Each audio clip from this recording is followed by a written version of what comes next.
Hello and welcome. Today I'm going to talk you through this guide to the 60 Eyes boss fight. If you don't know where to fight this boss, you can find him in Fervo on Demos. And to start off, this is a particular assassination mission because, as you can see, we need to inject the Vitrium on these places here on different rooms. And there are a limit to the eyes you can collect to each room, which increases the more Vitrium you can deposit. For each room, the limit goes up by 1. So in the first room is 1, the second one you can put 2 at the same time, and I believe the limit is 3 or 4. I'm not really sure. But this first part of the assassination is quite simple. You need to deposit the Vitrium and collect the eyes as soon as they spawn, while in the meantime trying to let the area around the Vitrium clear from the enemies. Other than that, it is pretty straightforward. You need a build which is using the shield gate. Of course, it's not the cleanest way of playing since you are barely using abilities, but it is what is required from these super boss fights. And as you can see, I have a Burston Prime Incarnon. I believe it's modded with corrosive and heat. And I have also Latum with secondary Enervate Arcane. For the operator, I'm running Vazarin for the protective sling, although I'm not sure I use it in this boss fight. But yeah, I have I believe it's 1 for 7 as the amp, but I'm using mainly the FAD Scaffold, the glaive-like projectile, for quick burst of damage and whenever I get downed to get me back up. On second thought, I would have put maybe Madurai, because I believe it's more important to have the damage, which you only get by using Madurai, instead of the protective sling, since I do not use it very much. Also remember, you can use the operator to grab the vial of Vitrium. This will allow you to have 2 at the same time. And just deposit 1, and I'm going to grab the second. Here it is. So what to say about this boss fight? It's almost like every super boss fight in the game. That is, it's going to be a lot of stuff on screen at the same time, and your survival is going to be very dependent on the proccing of Arcane Aegis and how much you are fast at reacting to the shield breaking. Of course, I'm going to show you the build at the end, but as you probably noticed, I have Rolling Guard. I have mods that reduce the shield recharge delay, such as Fast Deflection and Vigilante Vigor. And I also have Arcane Aegis, as I said before, to increase the shield recharge. I mean, this build works very well for surviving, but let's say you have about a 90% protection, because if you can't proc Arcane Aegis, you are bound to grab to take some damage sometime or another. As you can see, deposit the vial and collect the eyes. I maybe not displaying very good movement skill on my part, but it is what it is. Also, speaking of movement, I am running the Okina Prime as the melee because of the movement speed buff, and also because it's a great weapon, because I modded it with melee influence, and the Okina Prime Incarnon has a buff that will increase the damage of status procs, which works very well with melee influence, which again I'm going to show you at the end. Remember this part, it's down the stairs with respect to the other vial deposits, but I found that there are not many eyes that spawn down here, so maybe it's not worth the trouble to put it down here. And yeah, the murmur enemies are susceptible to radiation, but I'm not running it on my weapon.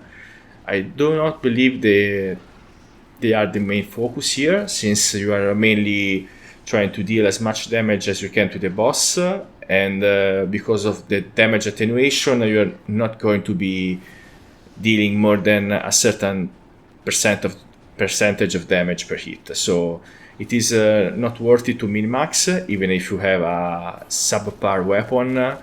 Know that it's not gonna have that much difference between the time to kill with a weapon like this. You see, I'm trying to use the abilities, mainly Dispensary with Protea. I also try to use Gloom, but since I'm not modded for energy at all, I am only modded for survivability, the Gloom will not last very long. And also, you can die in this part of the mission when you are grabbing the 60 eyes. It's just during the boss fight that you are not able to respawn. So you do not need to worry that much. Also, I don't think I die here to the enemies, but it happened, definitely.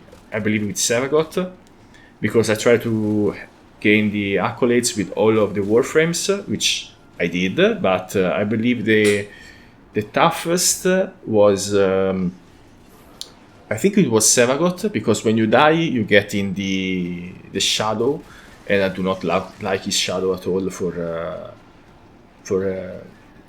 respawn. I prefer Last Gasp. And also, if you're wondering, the easiest, I believe you can, the easiest Warframe you can use to deal with this boss for the 60 eyes is Gauss, because his fourth ability, even though you are not modding for abilities, it is very useful for having the fire rate increase and also the movement speed increase, I believe, or the melee speed increase, I think.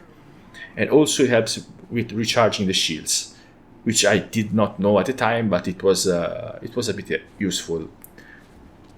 So as you can see, we collected 30 eyes, and we could face the boss, but no, we want to go for the 60.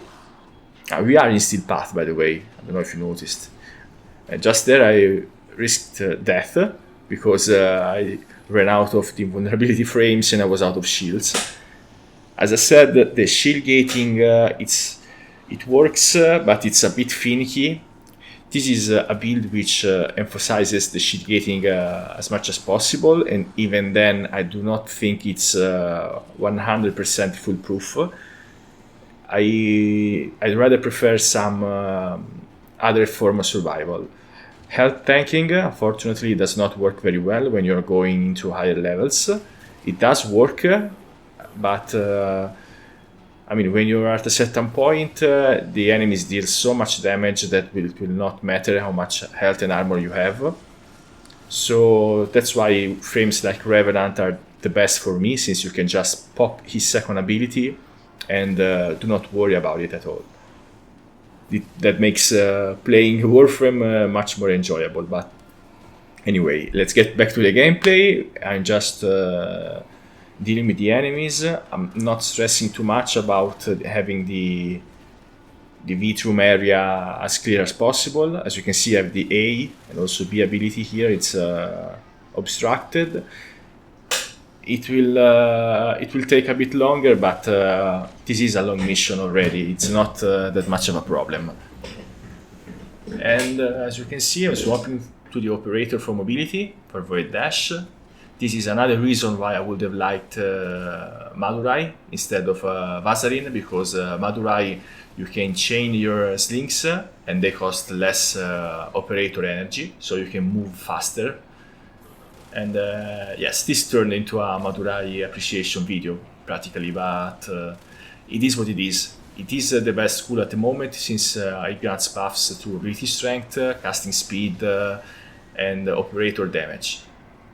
But anyway, we are at 45 Murmurize.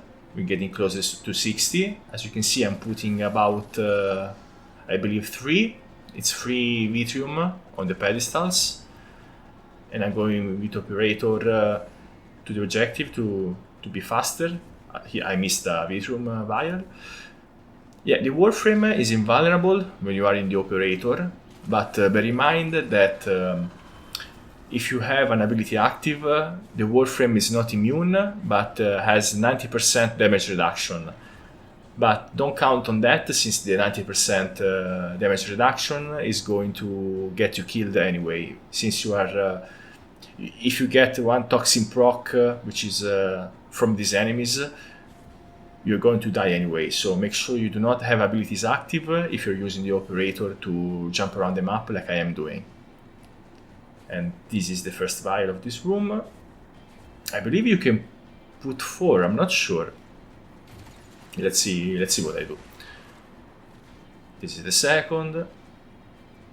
Also, since I'm using Incarnon weapons, I'm trying to use the Incarnon ammo pool as much as possible, since ammunition is going to be a problem in the super boss fight, since I believe at a certain point I have exhausted all the ammunitions from the Burston, sorry, and I had to use the secondary, which the Latum is very good, but I do not have it modded at max at the moment. I had to change builds since I had to put in the secondary Enervate and did not fully develop it.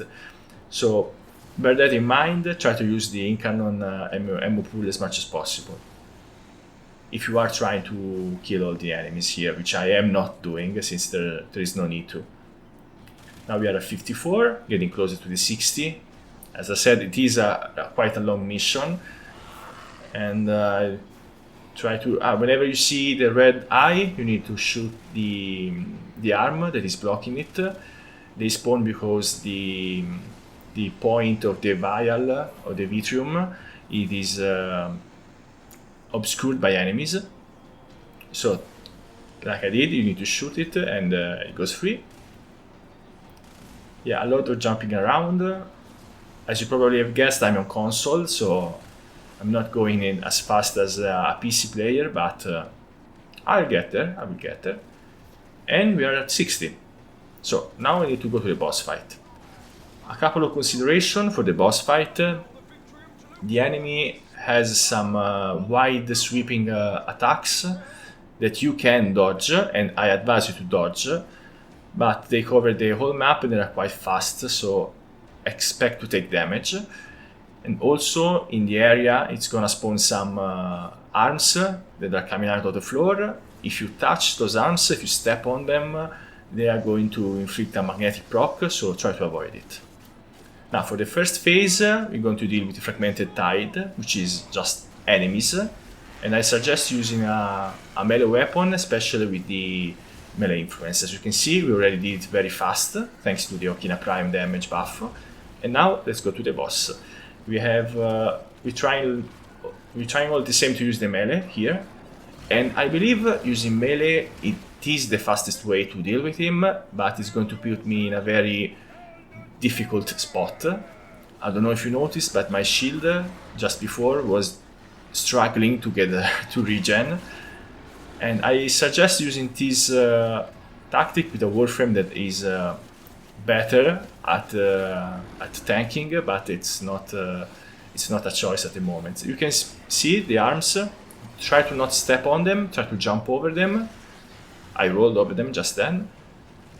I'm trying to use Tenokai, I'm trying to use melee influence, trying to build up my combo. As you can see, I'm doing enough damage, but my health is always at a lower point, since I'm getting myself into a situation where I am taking a lot of damage at once. As you can you see my shield? It's going up and down, up and down. Because of Arcane Aegis, I am safe, but if that were not the case, I would be down by now. And if you go down, I don't think I go down here, maybe yes, I don't remember, but if you do go down, you need to make sure there are enemies around. So maybe it's not best that you kill every enemy around the boss, since it may be useful for you to rest. And if you see some enemies which have the Mercy prompt active, you can use it, so you have the vulnerability frames. Or if you have some mods on your Parazon that spawn health orbs or energy orbs, that would be useful too. I do not, since I have my Parazon only modded for hacking. So anyway, I'm trying to stay clear from the boss. You see the two sweeping axe. One goes clockwise and the other counterclockwise. To dodge them, you need to do a small jump and then a slide. And even though I'm trying to stay as mobile as possible, you can see I'm taking a lot of damage. Now, Rolling Guard really saves my ass here because the invulnerability is very useful for whenever you are vulnerable when Arcane Aegis does not proc. So you just need to shoot at the boss, try to aim at center mass, where the blue bolts are, because they are his weak point and they will grant you more critical chance and they will also charge your Incarnon weapon.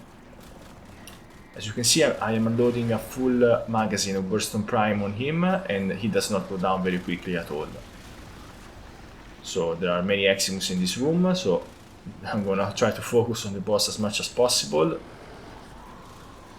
But be wary of his attacks. The rocks are going to deal a lot of damage, so you need some distance to dodge those. And this is the first phase, I believe. Now they are going to spawn even more enemies to support the boss. And I believe here is where I bring out the melee influence weapon again. Yes.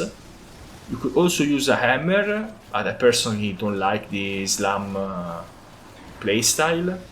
Even though I believe they nerfed the range, so it is less useful than before. Try to dodge these balls he's throwing at you, these projectiles, they are going to deal a lot of damage. Yes, as you saw, I was completely vulnerable just there. I used the Mercy option to have some invulnerability frames, and that was not up to you. Since there are so many enemies, you cannot control everything, and you cannot use many abilities at all. So, yeah, this is where Warframe gameplay really does fall apart. You are playing a different game since you are not allowed to use many abilities. They also try to get rid of the Jade Eximus since they're the most annoying to deal with, since they like to spawn those green lights on top of you. Whenever the boss is like this, you know, it's all vertical and splintered. Oh, again with the mercy on the enemy, you will gain more critical chance. But as you can see, I am just really desperately using melee weapon and trying to, whenever I see the shield down, to use Rolling Guard. And I am abusing the Tenokai. I am doing a lot of damage since, as I said, the melee Incarnon, the melee influence, I believe it is the fastest way to bring out this boss. Oh, I'm down. As you can see, I am dashing before shooting because I have Magus Melt, which will give me a bonus to hit damage. I'm almost dead here. Okay, I got one. As you saw, there were a lot of enemies, but I still had difficulty killing them all, and I had good arcanes on my amp. That is why I think Madurai is the best choice in this kind of content, even though I'm not using the protective sling ability. So here I'm trying to shoot at the center mass since it was the most vulnerable place for the boss. He's almost dead, but as you can see here, you can see the black numbers. Those are red crits, since the boss is more susceptible to red crits when he's in that form. I'm jumping all over the place, but I believe the enemies have such a big accuracy, a big damage, that they will get you sooner or later. So maybe you should just focus on doing damage. Yes, the melee weapon is really doing a good job, since the Okina Prime is going to support us by spawning these daggers. Yes, and that was it. Yeah, from that boss fight you can see that the Okina Prime was the MVP of that boss fight, but yeah, all the shield gate in the world is not going to save you if something goes down. That is why I don't really like shield gating all that much, but that is what is needed of you to deal with this boss. It took like 20 minutes, and you got the Protea one and the Sandali. Yeah, I'm going to show you the builds now. I hope that was helpful, and subscribe if you enjoyed.